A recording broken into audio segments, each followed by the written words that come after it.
afternoon, it's 1 p.m. here in Kenya's capital, Nairobi. And this is The Ambassador with me, your ambassador, Paul Mathenke, where we debunk global diplomacy and geopolitics. Now to our first story. Former Independent Electoral and Boundaries Commission Chairman Wafula Chebukati will be laid to rest on Saturday after his memorial service that was conducted at the CITAM Church Karen on 5th of March. Chebukati passed away on 20th of February this year, died of cardiac arrest and brain tumor. He has been described as a loving man and a diligent servant who served the country with a lot of care, as Davis Karani now reports. It was a somber mood that was expressed by every individual who was at the CITAM Church during the arrival of the late Wafula Chebukati's body. A man who served the country as the chairperson of the Independent Electoral and Boundaries Commission for a period of 6 months, as his family eulogized him for being a family man. After this roller coaster of meetings, he declared, from east to west, north to south, grateful to have completed my 2023 global tour on sharing my election management experiences and leadership experiences. Together, let's nurture a new democracy forward. Today, for the last few days, which is kind of, I would say, ironic to an extent, because the number of scares that we've had for my dad in terms of death scares have just been so many, to the point that at some point I would have dreams of this moment, standing before people and talking at his funeral on a daily basis. Chebukati, who died on the 20th of February 2025, will be laid to rest on the 9th of this month at his matrimonial home in Kitale, Trans Nzoia County, according to the statement released by the family spokesperson. Na amekuwa akitamani sana kupatilisha area hii yetu. Hasa kuna shule hapa nyuma yetu inaitwa Kambi Nairobi, shule ya msingi. Mawazo yake ilikuwa kwamba ajenge shule ya upili hapo na maji ya jamii. The man who served the Independent Electoral and Boundaries Commission was appointed to lead this body by President Uhuru Muigai Kenyatta in 2017 and will be given his final send-off as preparations are ongoing and high-profile leaders are expected to attend his final send-off. Davis Karani for GBS Ambassador News, Nairobi. In a significant ruling today, the United States Supreme Court blocked President Trump's effort to withhold funds from foreign aid organizations, halting his administration move to curtail United States-funded humanitarian projects around the globe. The decision impacts crucial programs that have already been carried out by these organizations, preventing the Trump administration from stopping payment for work that has already been completed. Irene Jogona has more. In a major legal setback for President Donald Trump, the United States Supreme Court ruled against the administration's attempt to block payments to foreign aid organizations. The 5-4 decision effectively prevents the government from withholding funds for work already completed by humanitarian groups under USAID programs. The dispute centers on a policy set by the Trump administration to reduce U.S. involvement in overseas aid, particularly humanitarian projects supported by the USAID. The administration had sought to stop payments to organizations for work they had already completed in the field, arguing that these programs were not aligned with U.S. priorities. However, the High Court's decisions written by Justice Roberts was a blow to those plans. It emphasized that withholding payments for services rendered will violate legal agreements between the U.S. government and aid organizations. For President Trump, this ruling is a setback in his broader effort to scale back foreign assistance programs. He has long argued that American taxpayers should not fund foreign aid, especially in regions where he believes other nations should take on more responsibility. The Supreme Court's decision is a significant one. For now, foreign aid organizations are celebrating a win for the work they do globally. Reporting for GBS News, Irene Juguna. A new Human Rights Watch report has condemned Zambia's failure to address severe lead poisoning in Kabwe, one of the world's most polluted places. Despite these mines' closure in 1984, government-backed mining activities continue, exposing nearly 200,000 residents, mostly women and children, to toxic lead contamination, with over 95% of children showing dangerously high lead levels. The report urges immediate government intervention to halt hazardous mining and cleaning up the population crisis. Peris Kigo has more. The failure of Zambia's government to intervene against blatant violations of environmental rules is worsening the exposure of high number of children to severe health risk, mostly lead poisoning, at a shattered mining site in the country Central Region, warns a new report. The Human Rights Watch report published on Wednesday said Zambia is allowing South Africa, Chinese and domestic mining companies to continue to operate in the lead-contaminated town of Kabwe, where residents are already reeling from decades of toxic lead exposure. Kabwe, about 150 kilometers north of capital Lusaka, is one of the world's most polluted places after decades of lead and zinc mining. Kabwe's mine was shut in 1994, yet the government is still facilitating hazardous mining and processing in the area by subsidiary of the multinational mining company Agora American. Human Rights Watch said in its 67-page report, leaving an estimated 6.4 million tons of uncovered lead waste in dumps. Nearly 200,000 people, many of them women and children, have been exposed to the contamination, the rights group said, urging the government to revoke the permits of mining companies and clean up the pollution hazard. Highly sought for industry, lead is nevertheless a particularly toxic metal that can cause severe health problems, including brain damage and death, particularly in children, according to the World Health Organization. Strangely, for instance, their performance at school is quite poor and low, okay? And then there is a very high irritability. The children are easily irritated. His condition hasn't changed. He sometimes vomits, has diarrhea, and he's often tired. The clinic doesn't have the right drugs. Last time I got medication for him was in January. Human Rights Watch report said more than 85% of children living near the Kabwe mine had elevated blood lead levels, with about half requiring urgent treatment. The ongoing lead contamination in Kabwe highlights Zambia's failure to protect its citizens from hazardous mining practices, with thousands, especially children, facing severe health risk. Urgent government action is needed to halt toxic operation, clean up the environment, and safeguard public health. Peris Kigo, GBS News. The ambassador will take a short break. We'll be right back with more as we debunk global diplomacy and geopolitics.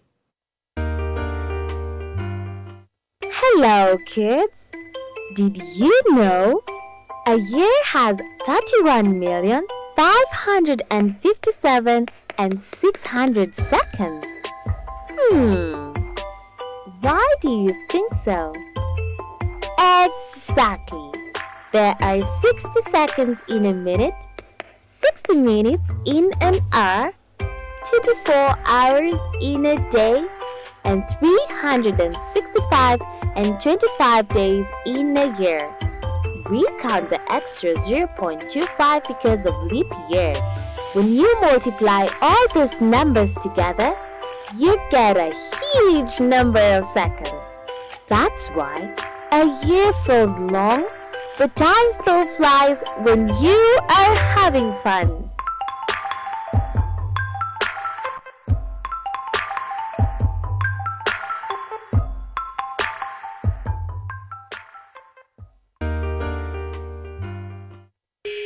What is always before you but can't be seen? Kudiscover talent. Kudiscover ulijuangaje like unaweza imba like yeah. Kini Trace Jumi Kipchoge kwa ngoma na mfala wananidis na wanabonga kwa ngoma, mafanjo ananipenda ndo nazidi kwa roga, wenye walenjaribu mazee walishachoka na nikozabe meditation naendelesha generation niliofanya kalki. Wewe at 1 year old ulikuwa unafanya nini? you're feeling the vibe. Ulitoa a few days ago, unaweza taka utuambie like ulikuwa unafikiria nini when you came up with the lyrics? Yeah. So I'm doing my thing. Don't try and stop me when I'm doing my thing. I'm tryna boss, let me do my thing. And if you're tryna win, you can be on my team. Yeah, so I'm doing my thing. Don't try and stop me when I'm doing my thing. I'm tryna boss, let me do my thing. You feel like you're young at heart, I'm an old soul.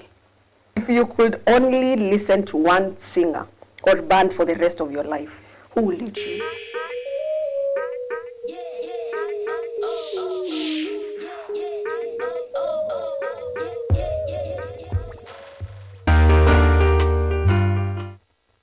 And the question of the day is, can you survive without internet? Ngumu, kwa chile ile story tu zote zikupite ni ngori. Niwaambie ukweli. Like hii ni kama kuambia mtu mwenye alikuwa amezoea kushindana nguo, mwambie toa nguo ushinde uchi. Hiyo ya tricky kwa sababu sasa like ilikuwa imekuingia kwa kichwa kabisa. Sasa inaweza kutaka holi ya bila simu. Kuspend most of the time kwa simu. Also you need to run skills. So nilipata na mama later hapa nikapo apply huko. And then I started learning skills. Digital skills. Yes, hadi siku mbili haiwezi. Kwa wiki naachilia hata kama ni siku mbili ama sometimes na extend tu wiki nzima. Napata shiki simu yangu.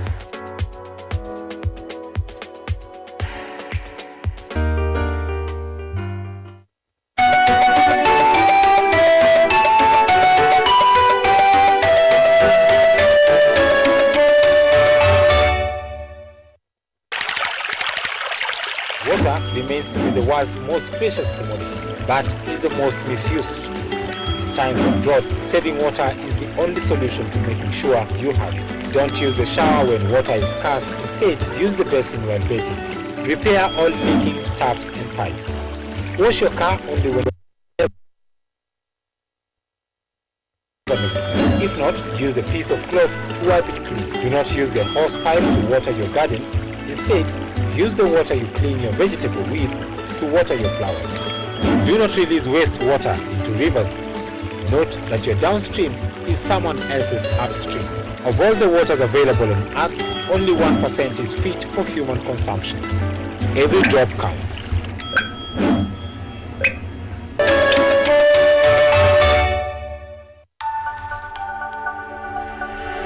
Everywhere, GBS.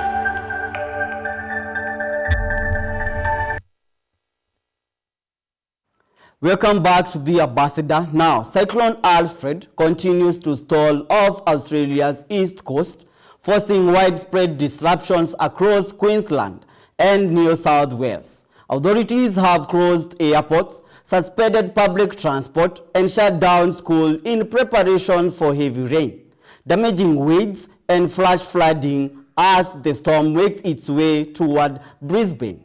Thousands of properties are already without power and evacuations are underway in flood-prone areas. Triza Chengo has more.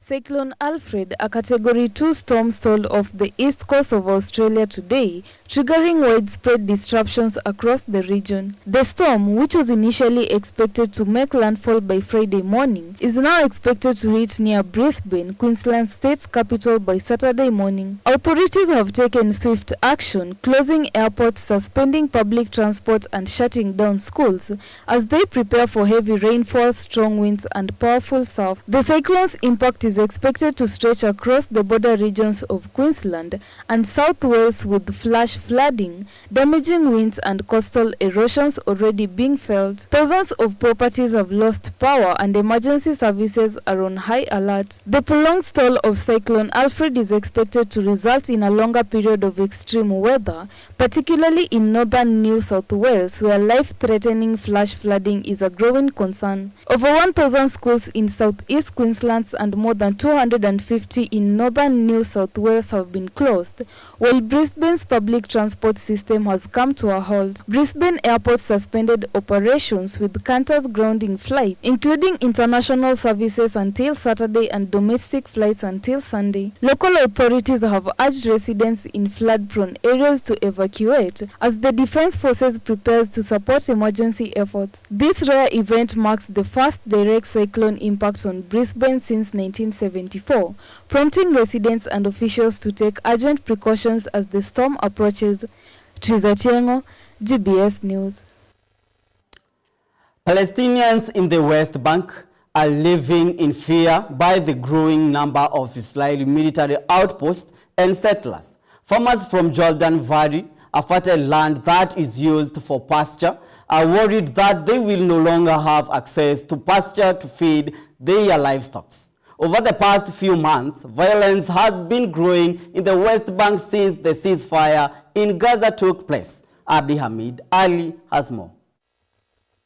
In the green fertile land of the Jordan Valley located in northern West Bank, the Israeli military can be seen bulldozing land between the settler community and a Palestinian village. The community in the village of Bardala used the fertile land to feed the livestock, most of whom live with the fear that the Israeli military and the settlers will limit their access to pasture. They also fear that they will be displaced as a result of the anti-Palestinian sentiment that has been growing since Israel invaded Gaza in 2023. A farmer named Ahmed in Bardala has said that other villages have suffered from fateful fears. Since the settlers came here, we were prevented from all these areas. This affects the sheep. No warm areas, no vegetation to feed them. The area they used to feed at was huge. Today we can no longer be there. Ahmed and his children set up a tent to guard themselves from the violence brought by the settlers. To do guarding shifts for our children. We set up this tent as a surveillance and guard room. We take turns from after the dinner prayer until after the dawn prayers. The Israeli military stated the purpose of setting an outpost at the area was for security purposes only. Settlers have also moved in and raising the Israeli flag in the occupied territory. The occupied West Bank is riddled with settlers and has fractured the prospect of establishing an independent Palestinian state. Violence in the West Bank has been a common event. The Israeli settlers are attacking and intimidating Palestinians in their homes and places of work. Some even resort to violence by beating up the Palestinian villagers. With the rise of the Israeli military and settler outpost, the question remains, what will happen to Palestinians in the West Bank as settlers are increasing their presence in the area? Is the fragmentation of the West Bank a form of annexation? What will the international community do to deter Israel from displacing Palestinians? Only time will tell. This is Abdi Hamid Ali, GBS News. In South Korea today, after a fighter jet from the Air Force accidentally dropped 8 bombs on a civilian area during military training, the bombs landed in a district in Pochon, injuring at least 8 people and causing significant damages to homes and a church. Authorities are now investigating the cause of the incident, and questions are being raised about safety during military exercises.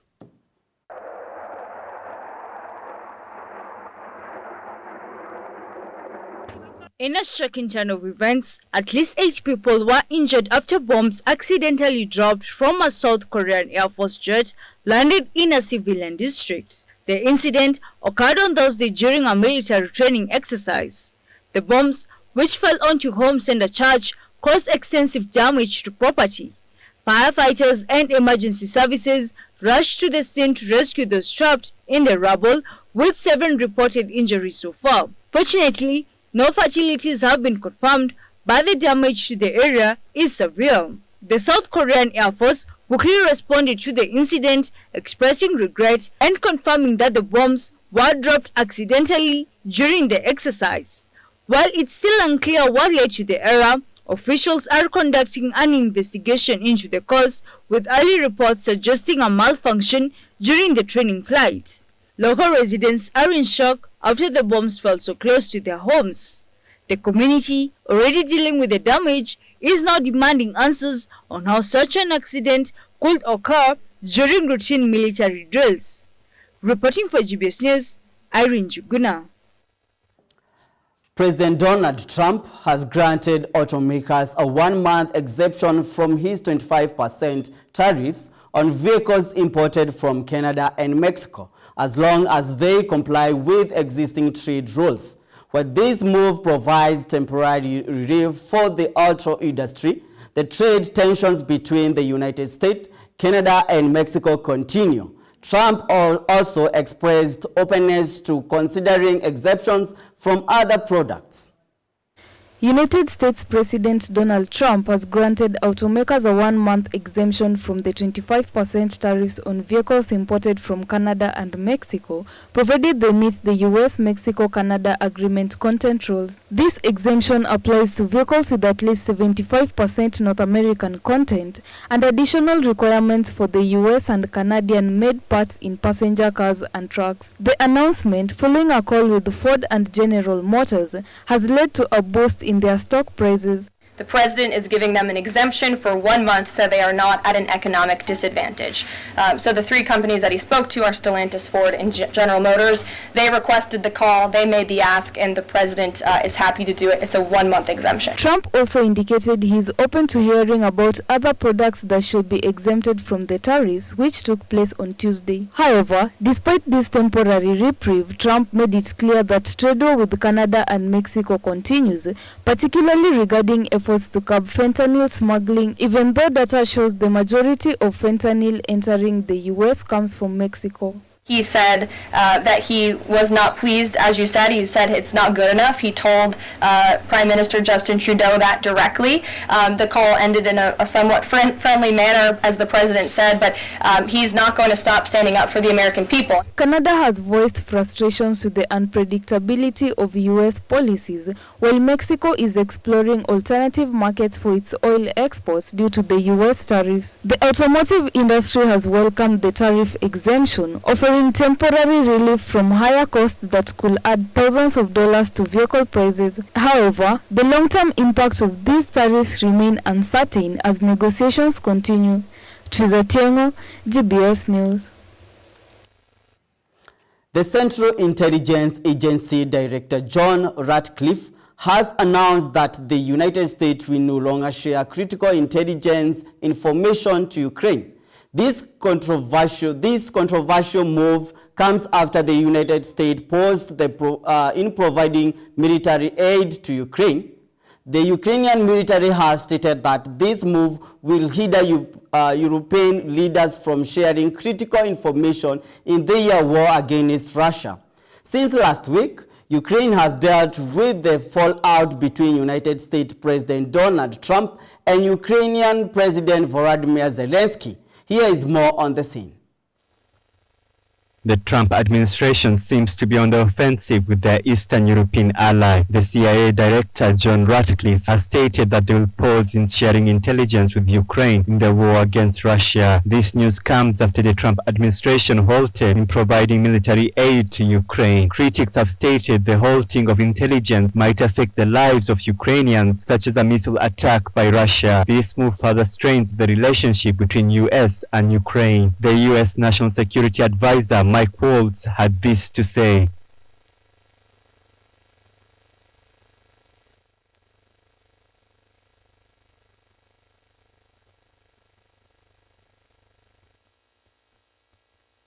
Following the pause in intelligence sharing, Russian missiles struck a hotel in Kyiv late Wednesday. At his Congress address, Trump stated that he received a letter from Zelensky and he is interested in signing the mineral deal with his administration. But ever since the news of the intelligence sharing broke out, tension seems to be on the rise between the two allied nations. Pressure seems to be mounting on Ukraine, a sovereign nation that is defending their territorial integrity. The lack of intelligence will affect Ukraine's ability to defend their nation against the Russian military. The question remains, how will Ukraine fare well with the lack of military and intelligence sharing from the American counterpart? Only time will tell. This is Abdi Hamid Ali, GBS News.